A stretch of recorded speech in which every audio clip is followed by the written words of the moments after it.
Você pode ficar de pé aí no seu lugar. Já queria convidar a missionária Janaína, que vai nos deixar uma palavra do céu. Queria que você estendesse a sua mão em direção ao altar e vamos pedir ao Senhor que use ela como canal de bênção. Amém? Aleluia. Pai, nós queremos, Senhor, ó Deus, te louvar pela vida da missionária Janaína. Deus, queremos te pedir nessa noite que a tua filha seja a tua boca neste lugar, Senhor. Que o Senhor possa falar não aquilo que queremos ouvir, mas aquilo que precisamos e necessitamos para sair daqui, ó Deus amado, com os nossos vasos transbordando da tua presença. Usa a tua filha, Senhor, conforme a tua vontade, conforme o teu querer. Ó Deus, que corações sejam tocados nessa noite e que a tua palavra seja como bálsamo, Senhor, nas nossas feridas, naquilo que precisamos, Senhor. Fique conosco nessa noite, é dessa maneira que nós choramos e apresentamos a vida da tua filha, no nome santo de Jesus. E se você crê nessa oração, diga amém. Deus abençoe.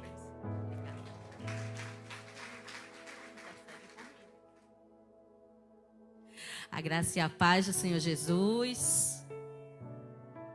Glória a Deus, são todos muito bem-vindos nesta noite. Dia preferido da semana, nossas terças-feiras com Deus, dia de renovo. Quantos aqui amam a terça-feira? E é um dia que você separa, sabe? É um dia que a gente dedica a nossa noite. Lembre quando você estava lá no mundo.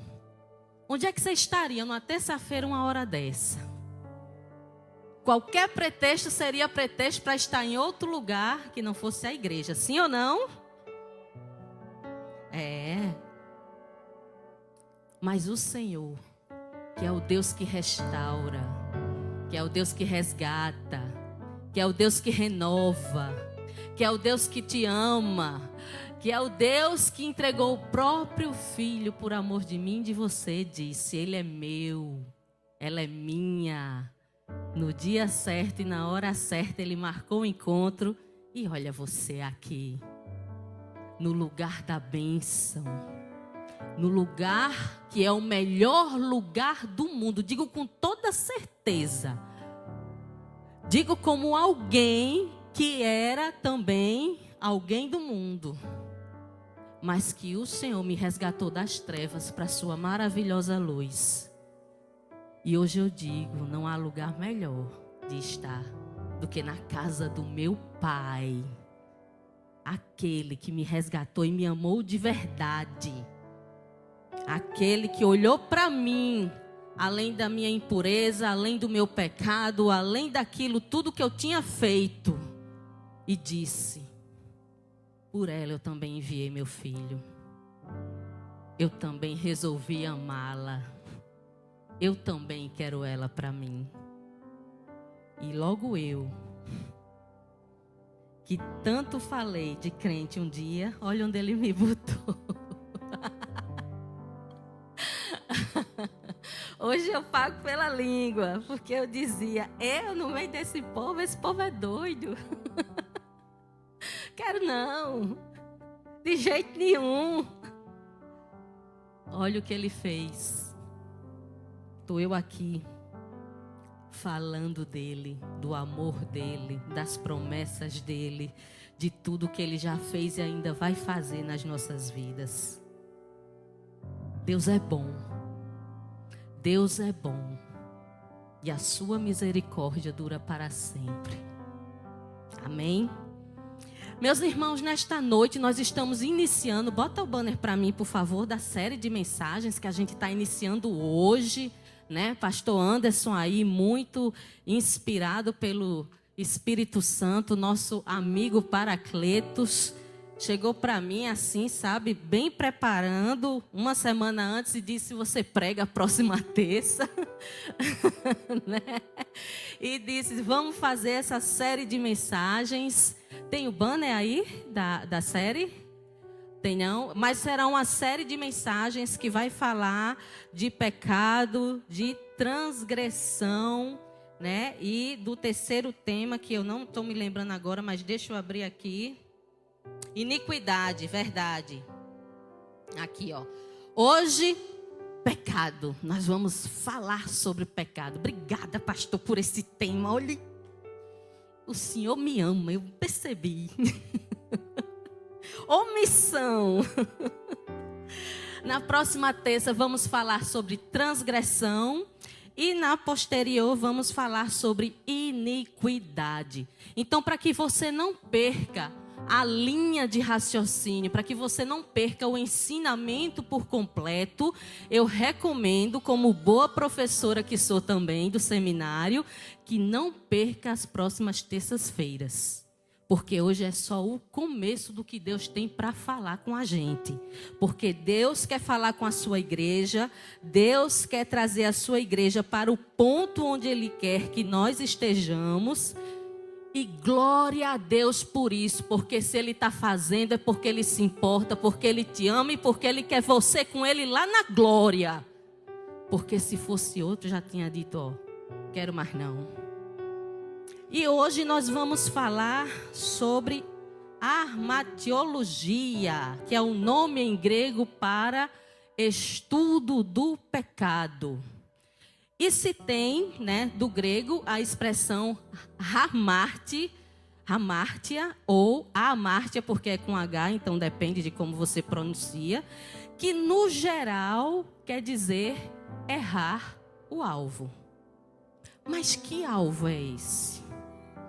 Do que é que ele está falando quando intentamos para essa questão do pecado em si, da essência do pecado, daquilo que já nasce conosco, daquilo que vem desde o Éden, como descendência de Adão e Eva, incrustados em nosso DNA, mas que pelo sangue de Jesus, que é purificador de todos os pecados, nós nos tornamos justificados. Então, para contextualizar para vocês, eu vou pedir que vocês abram as vossas Bíblias em um episódio bem interessante, que é no livro de Lamentações, capítulo 3. Lamentações, capítulo 3.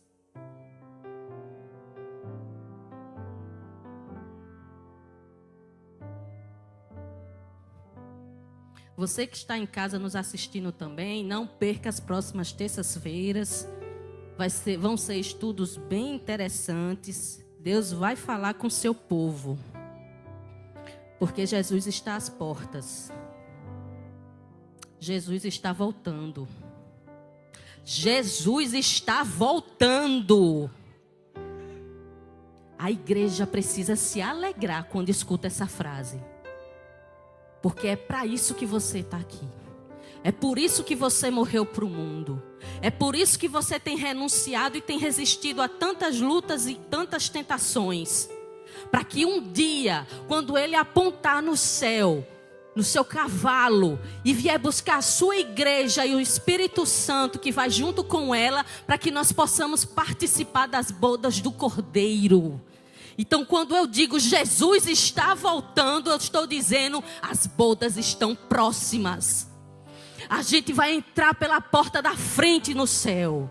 Não vai ter acepção de pessoas, não vai ter exigência de nada. A única exigência é ser filho daquele que nós cremos. Então, da próxima vez que você ouvir, Jesus está voltando, dê um pulo de alegria. Dê um pulo, porque quer dizer que está perto de acabar isso aqui. Está perto da gente deixar esse mundo aqui que não tem mais nada de bom para nos oferecer. Está perto da gente desfrutar da glória, da presença do Pai. Que a gente tanto cantou hoje, que a gente tanto pediu para ser o jardim, para Ele tratar, para Ele fluir, para Ele regar dentro de nós. Nós viveremos isso pelos séculos dos séculos dos séculos dos séculos dos séculos dos séculos dos séculos, eternamente. Só que enquanto ele não vem, a gente precisa de uma coisa: ter consciência de quem somos, como estamos e se vamos permanecer ou se vamos nos posicionar diante daquilo que nós vamos aprender essa noite. Lamentações, capítulo 3, todos encontraram? Vamos ler a partir do versículo 40. Diz assim a palavra do Senhor: esquadrinhemos os nossos caminhos, provemo-los e voltemos para o Senhor. Levantemos o coração juntamente com as mãos para Deus nos céus, dizendo: nós prevaricamos e fomos rebeldes, e tu não nos perdoaste. Cobriste-nos de ira e nos perseguiste, e sem piedade nos mataste. De nuvens te encobriste, para que não passe a nossa oração. Como cisco e refúgio nos puseste no meio dos povos. Todos os nossos inimigos abriram contra nós a boca. Sobre nós vieram o temor e a cova, a assolação e a ruína. Dos meus olhos se derramaram torrentes de água, por causa da destruição da filha do meu povo. Até aqui. O livro de Lamentações foi um livro escrito pelo profeta Jeremias, né? O nome lamentação em si, pelo latim, de acordo com a Vulgata, ele quer dizer choro em voz alta. Ou seja, aquele grito de desespero da alma, quando você está em pleno sofrimento e você não aguenta mais, então você rasga o seu coração diante de Deus e começa a colocar para fora tudo aquilo que você está sentindo na sua alma. Ele foi escrito no tempo em que Jerusalém foi destruída pela Babilônia. E que ele viu todo o povo sendo levado cativo.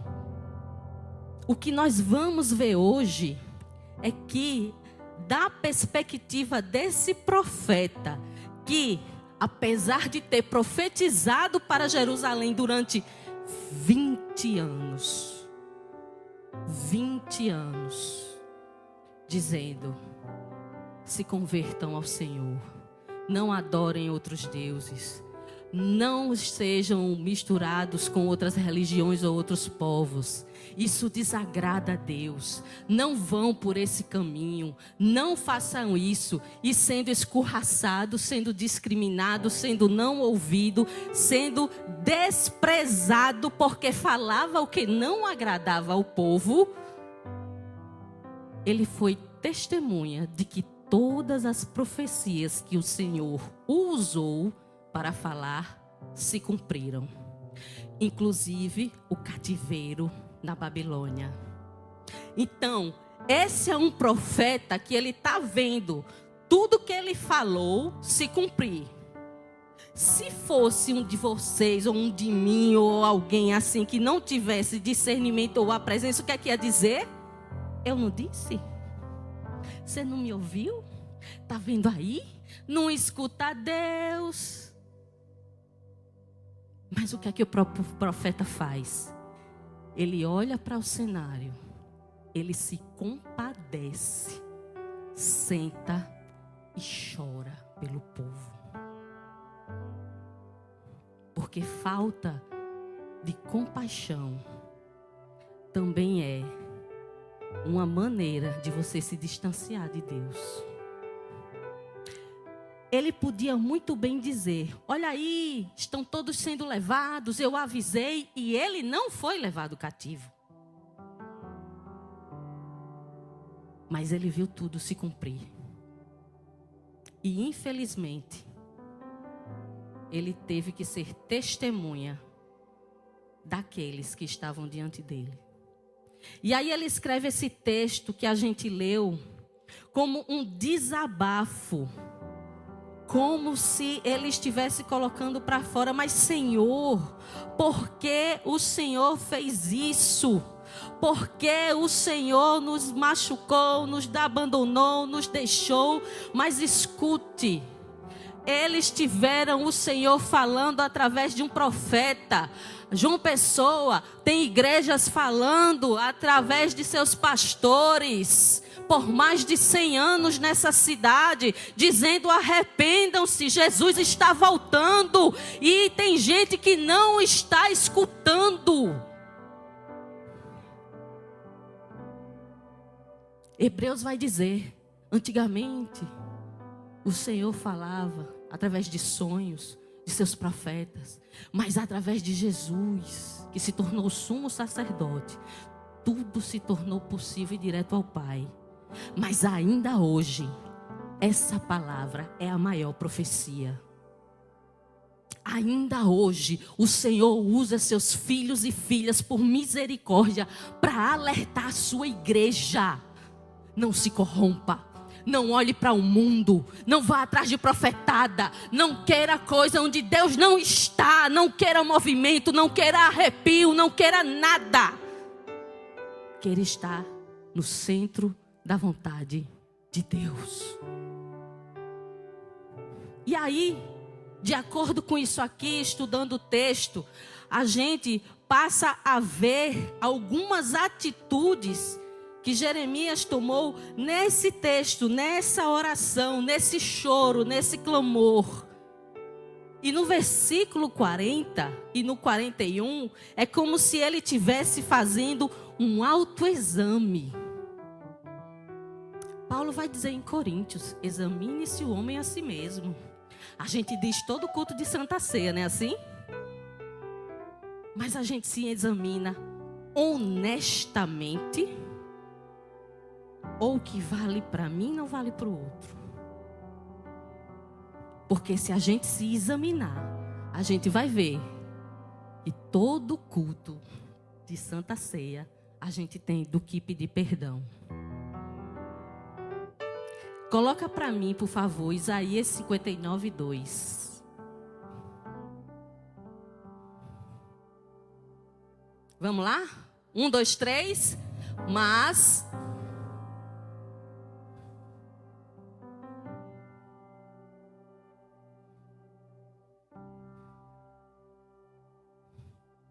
para que vocês não...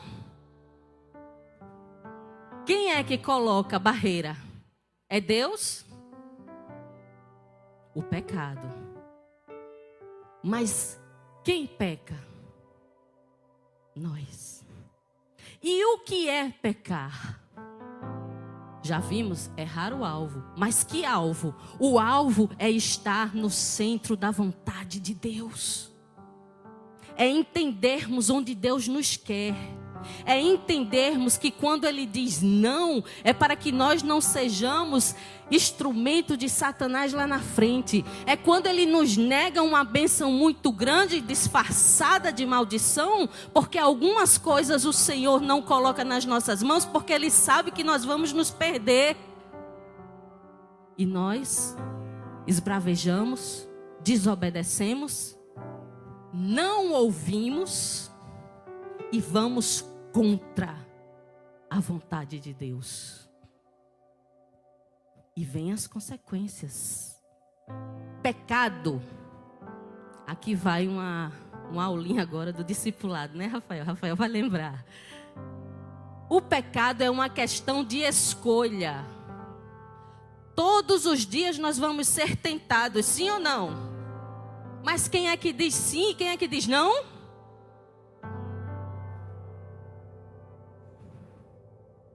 Sou eu, é você. E quando você escolhe, não adianta dizer, por que Deus não me impediu? Porque nós não somos marionetes. Deus não nos fez bonequinhos manipulados. Ele nos fez com livre agência para que escolhamos e saibamos as consequências. Deus não se deixa escarnecer. O que o homem plantar, ele vai colher. Não adianta plantar abacaxi e querer que nasça uva. Não tem como. Então, neste momento em que eu estou sendo tentado, e a gente sabe sim quando está sendo tentado, eu posso escolher dizer não. Na maioria das vezes vai doer. Sabe por quê? Porque a tentação, ela é do nosso número, do jeito que a gente gosta e do jeito que a gente está pensando.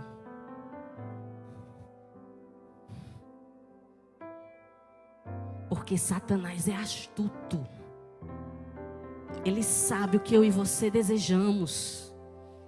E quando nós olhamos a entrada do desejo, para que você tem prestado os seus olhos? Qual é a última imagem que você vê antes de dormir? O que é que você tem deixado que seus olhos vejam? Ou você tem santificado os seus olhos? A Bíblia diz que se os olhos forem luz, eles serão muita luz. Mas se forem de trevas, grandes trevas serão. Então nós precisamos ter essa autorresponsabilidade, autogovernança e desenvolver uma característica do fruto do Espírito muito conhecida e famosa, chamada domínio próprio. Deus nos fez inteligentes, coroa da criação. Somos os únicos conscientes da nossa existência e que podemos escolher como vamos ser, fazer ou responder às situações que a vida se apresenta. E quanto a Satanás, ele vai tentar todo dia sim. Desse jeito que eu falei, porque ele sabe do que a gente gosta, como a gente quer e como a gente pensa. E sabe qual é o pior de tudo? Depois que você escolhe, e aí você vai dizer para Deus: Deus, foi Satanás que colocou e eu caí. A culpa é de Satanás. Sabe o que é que ele vai dizer? Eu não forcei ninguém a nada. Eu só ofereci. Ela aceitou. Ele aceitou. Eu não amarrei ninguém. Estou mesmo vendo debochado. Eu não amarrei ninguém. Porque ele é assim. Ele é acusador. E através da culpa nós vamos nos afastando cada vez mais de Deus. E vamos transgredindo. E vamos pecando. E a barreira vai crescendo. E daqui a pouco você fica sem entender nem sem conseguir ouvir Deus. Porque o muro subiu tanto que você não consegue mais nem enxergar o céu. É chocante o que eu estou dizendo, mas é verdade. Muita verdade. Então, nesse momento, Jeremias está aqui nos versículos 40 e 41, fazendo um autoexame. Olha só, esquadrinhemos os nossos caminhos, provemos e voltemos para o Senhor. O que é que ele está dizendo? Gente, olha o que a gente fez, olha o que vocês fizeram, olha como vocês andaram, olha como vocês abandonaram Deus. Provem do Senhor e volte para Ele, que era do lugar de onde a gente nunca deveria ter saído. Mas qual era o problema de Israel o tempo inteiro, a vida inteira, desde o tempo de Josué, de Moisés, desde o tempo de antigamente? Nós queremos um Deus como eles têm. O povo desejava ter um Deus para palpar, para ver. O mesmo povo que passou pelo Mar Vermelho aberto. O mesmo povo que tinha a coluna de fogo de noite para não morrer de frio. E a nuvem de dia para dar sombra no sol de 50 graus. Esse mesmo povo deixou de olhar para Deus e começou a cobiçar o que os outros povos tinham. Os olhos. Os olhos são a entrada de todo desejo. Cuide dos seus olhos. Porque se você desejou, você raciocina, acha bom, aí desce por coração, você passa a querer, aí já está consumado o pecado. Porque você passa a querer, a desejar. Vamos lembrar de uma cena parecida? Eu vi o fruto, era bom e desejável aos olhos. Então, comi. Não importava a ordem de Deus. Ela desejou. Então, cuidado com o que você anda dando abertura. A segunda situação, a segunda atitude está no versículo 42. Nós prevaricamos e fomos rebeldes e tu não nos perdoastes. Mas eu quero ficar com a parte A. Nós prevaricamos e fomos rebeldes. Coloca para mim Provérbios 28, 13, por favor.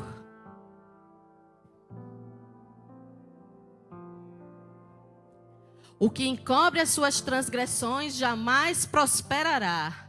Mas o que confessa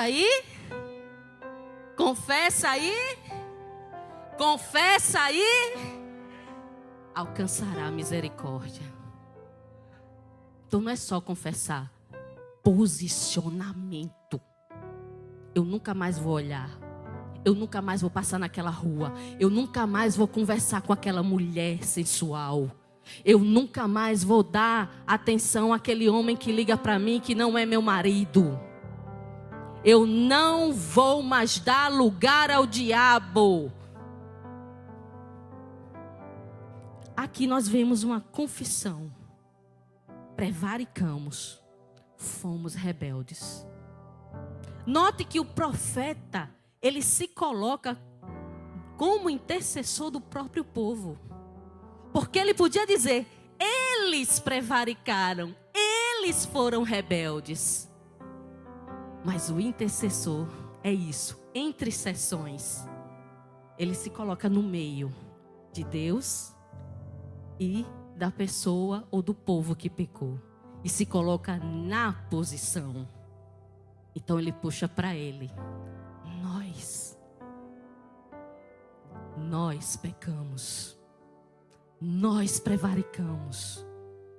Todos os dias. No pensamento, numa atitude, numa fala, num sentimento. Nós somos rebeldes. Mas ele, nesse momento, ele pede ao Senhor, como num ato desesperado, que levante o coração. Isso está no 41. Levante o coração para Deus dos céus, dizendo, olha só, vamos confessar. O ato de confessar, ele não é só um ato religioso. Ele é um ato que cura. Não é à toa que Jesus manda que a gente confesse os nossos pecados e de maneira descritiva. Jesus também era psicólogo. Sim. Sabe por quê? Porque quando a gente fala, o cérebro está processando. Senhor, eu não vou mais querer aquilo que eu fiz ontem. Eu não vou mais roubar. Eu não vou mais mentir. Eu não vou mais falar mal. Eu não vou mais ser boca do diabo. Eu não vou mais, ao ponto de que quando eu for, o meu cérebro vai dizer, você disse que não ia. Isso é psicologia celestial. Daquele que nos criou e tem um manual, meu e seu, decorado. Então, a confissão, ela precisa ser descritiva dessa maneira. Por isso ele diz, fomos rebeldes, prevaricamos. Aprenda a confessar. Foi dito aqui, no começo do culto, humilhemo-nos diante do Senhor. Esse ato de humilhação faz com que a relação entre pai e filho se aproxime. Porque veja bem, qual o pai, qual a mãe que não gosta de ouvir que o filho chegue e fale para ele de tudo que ele está sentindo, de tudo que ele está pensando? Deus também é assim. Ele quer relacionamento comigo e com você.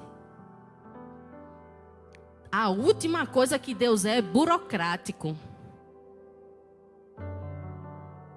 Ele é tão anti-burocracia que ele extinguiu o templo, tirou os sacerdotes, rasgou o véu e disse: vem a mim. A gente é que fica cheio de cerimônia e protocolo, né? Mas confesse. Ah, mas eu não sei como fazer isso. Procure alguém de confiança. Fale com essa pessoa e comece esse caminho de volta. Esse caminho de cura, esse caminho de restauração de relacionamento com Deus. E a última atitude está numa declaração de justiça.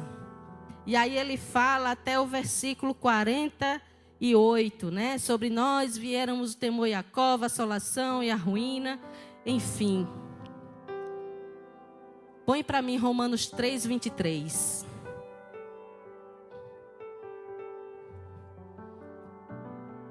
Pois foi só eu? Foi só você? Foi só pastor Anderson? Todos pecaram. Todos. E carecem da glória de Deus. Nós já nascemos herdeiros desse pecado. Mas não é o fim da história. É uma vírgula. Você nasceu, vírgula. Deus começa a agir. Deus entra com justiça. Deus entra com misericórdia. Deus entra com limpeza. Deus entra com cura. Deus entra com libertação. Deus entra com restauração. Deus entra, Deus entra, Deus entra, entra. Até que não fique mais nada que separe, que faça separação entre você e Ele. E vocês possam ter a comunhão perfeita. E o que é mais interessante, a coisa mais linda, Deus não nos acusa.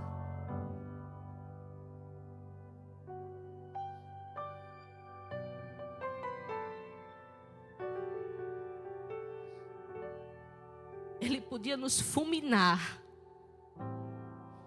Ele podia fazer tudo de novo, como fez no dilúvio. Mas Ele não me acusa. Ele não lhe acusa.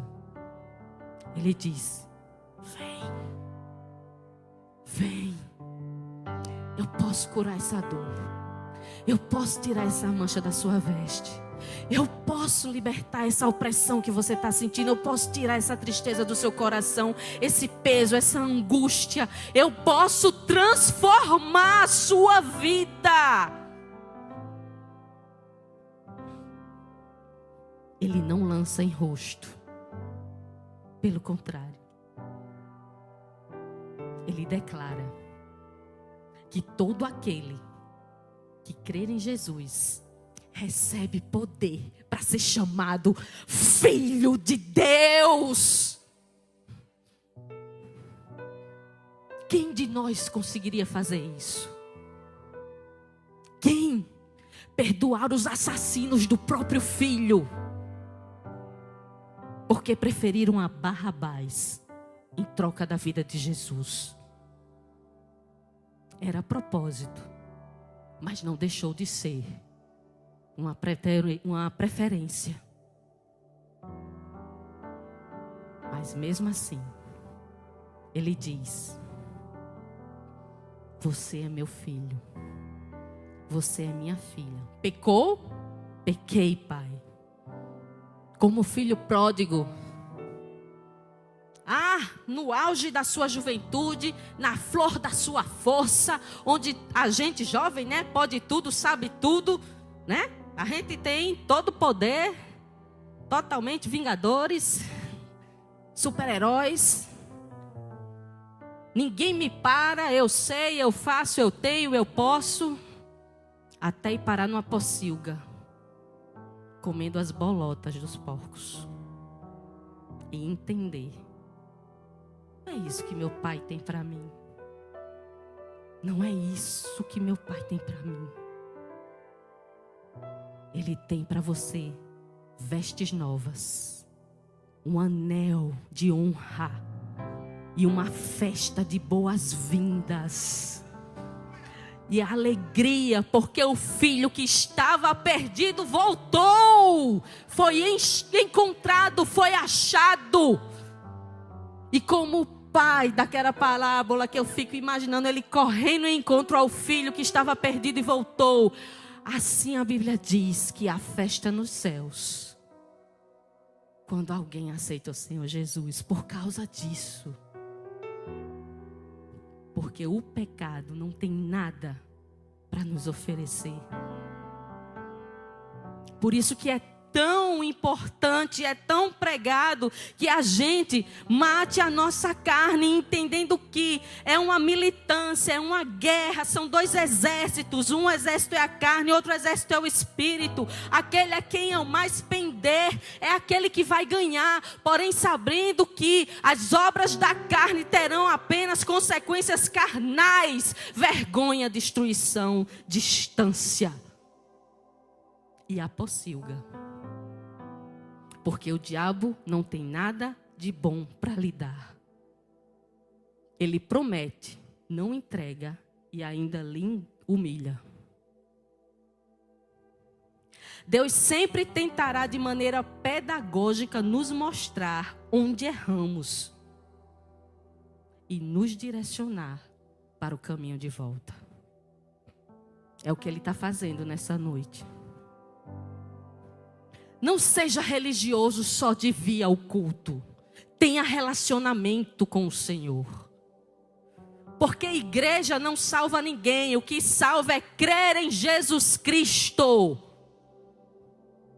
E estar diante dEle, limpo de coração, com mãos limpas.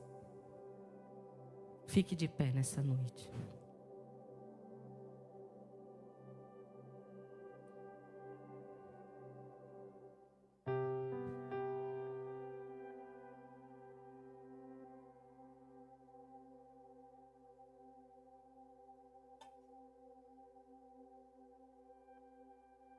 Conta-se uma história de uma menina que estava numa festa de rua junto com seu pai, de mãos dadas com seu pai. E era muita gente, muita agitação e tal. E ela olhando aquelas luzes, fascinada com as coisas da festa do mundo, as ornamentações, as coisas bonitas. E por uma hora ela não prestou atenção, soltou a mão do pai e foi andando e olhando e se deliciando com o que estava vendo, com o que estava achando de bonito ali naquela festa, as coisas do mundo. Até que num momento ela parou, deu conta de si e ela não tinha mais o pai com ela. Não tinha. Ela olhou para um lado, olhou para o outro. O que é que eu faço agora sem meu pai? Para onde eu vou? Como é que eu vou viver? É Ele quem provê tudo para mim, é Ele quem me dá tudo, é Ele quem me guia, é Ele quem me ensina. E ela começou a entrar em desespero e chorar. E um pouco tempo depois veio passando um policial, viu aquela menininha sozinha ali chorando e perguntou: por que você está chorando? Ela: porque eu perdi meu pai. E aquele policial sabiamente perguntou: quando foi a última vez que você viu seu pai? Ela pensou, confusa com tantas luzes, mas lembrou: a cruz da igreja. A última vez que eu vi meu pai, eu estava na frente da cruz da igreja. E eles foram andando em direção àquela igreja, em direção à cruz. E quando chegou perto, o pai estava lá esperando por ela. Moral da história? Quando a gente se afasta da cruz, a gente perde o nosso pai de vista. Não se afaste da cruz. Não deixe o pecado construir um muro e tampar sua visão. Não deixe. Não deixe que o mundo vença. Não deixe que o seu desejo ganhe. Que seja: morrer é lucro e o viver é Cristo. É Cristo. Para Ele, com Ele e por Ele, todas as coisas. Se há alguém no nosso meio que entendeu que o Senhor falou com você essa noite e que você precisa, como essa garotinha ou como filho pródigo, fazer o caminho de volta até a cruz, e você quer dar esse passo essa noite, eu gostaria de orar por você. Há alguém no nosso meio? Não deixe essa oportunidade passar. Não deixe. Não há. Se houver, que o Senhor lhe dê uma próxima oportunidade. Mas eu vou orar por você, igreja.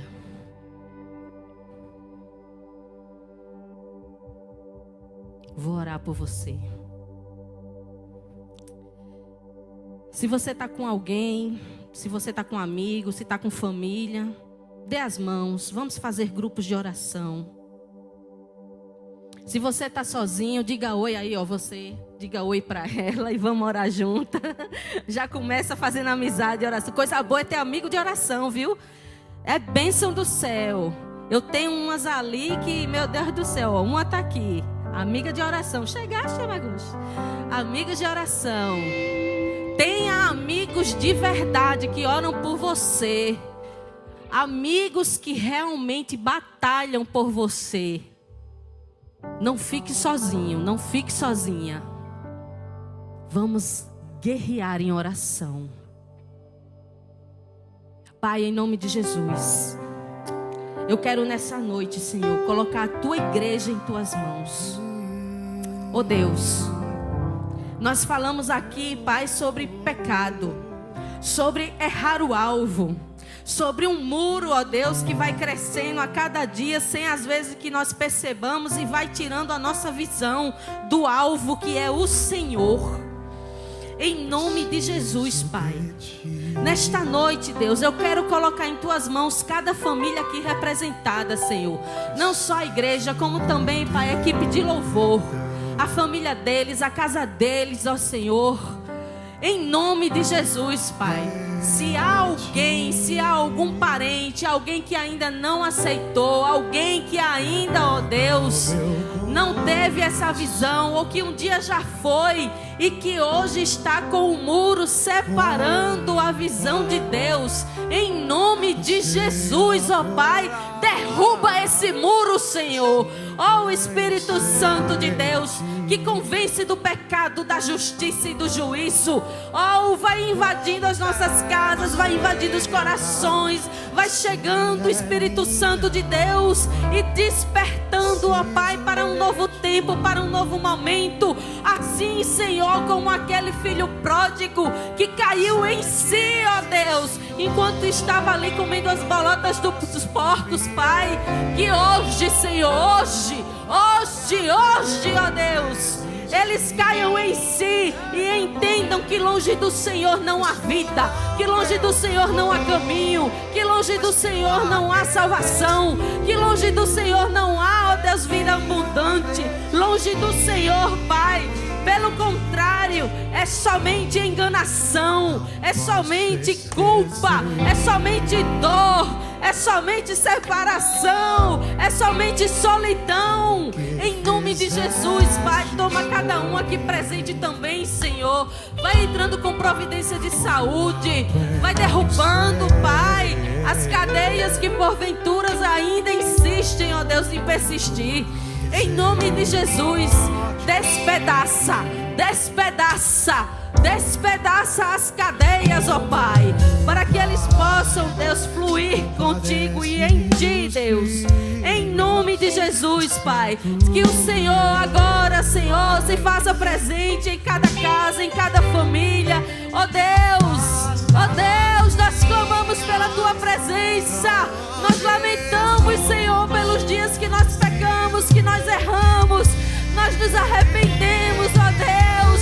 Queremos como Jeremias, ó Pai, naquele tempo falou, dizemos que fomos rebeldes, que pecamos, mas que neste momento nós confessamos diante de Ti, Senhor.